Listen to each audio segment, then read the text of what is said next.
আজকে দিদির শ্যুট আছে, তো আমরা দেখো যাচ্ছি কর্ণজোড়া পার্কে। দিদি ভাইরা আসছে তোমার করণদিঘি থেকে। তো যা রোদ পড়েছে বলার মতো,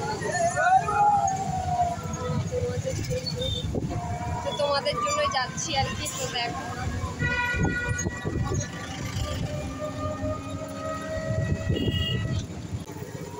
যারা দূর থেকে আমার ব্লগটা দেখবেন, যারা রায়গঞ্জ চেনো না, তো কর্ণজোড়া পার্কটা কারা চেনো না, আমি বলছি বাস স্ট্যান্ডে নেমে একটা টোটো ধরবে, টোটো করে ধরে এই যে এইভাবে রাস্তা দিয়ে যাবে।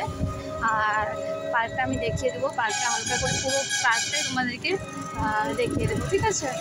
আর যদি ভালো লাগে অবশ্যই কিন্তু ব্লগের শেষে লাইকটা কমেন্টটা শেয়ার করে দেবো। আর যারা আসতে চাও এই পার্কটাতে আমাকে অবশ্যই কমেন্ট বক্সে লিখবে, মানে যারা দূর দূরান্তে আসছে, যারা ব্লগার, তাদের জন্য এই ব্লগটা করছি। যদি ভালো লাগে পার্কটা তোমাদের, তো কী বলবো, আর বাচ্চা বললাম না।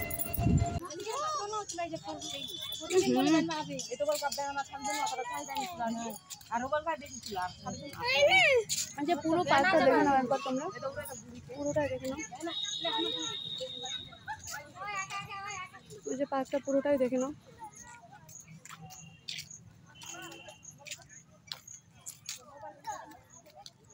পুরোটা দেখে নিলাম, টিকিট কাটলাম, 30 টাকা করে নিল, 60 টাকা সবাইকে শেয়ার করে দিচ্ছি। দেখে নাও পার্কটা খুব সুন্দর, এখানে জলের বাটার, তারপরে ওইদিকে, তারপরে এই রাস্তাটা খুব সুন্দর সুন্দর দৃশ্য।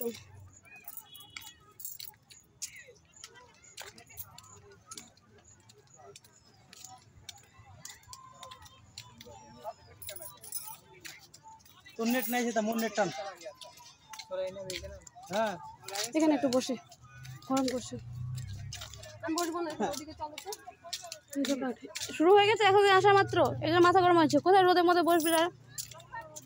এ দেখো সবাই আসলে কি আসছে বলো তো, শ্যুট করে না, তো রোদের মধ্যে তো কেউ পার্কে আসে না। আমিও যদিও আসি না, অনেকদিন পর আসলাম, তো কিছু কিছু ভাইগুলোর সঙ্গে এবং বোনগুলোর সঙ্গে আসছি শেয়ার করার জন্য ব্লগটা।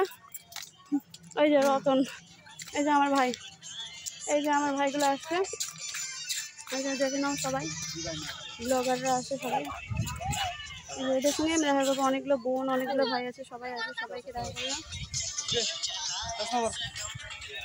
সবাই দেখে নাও।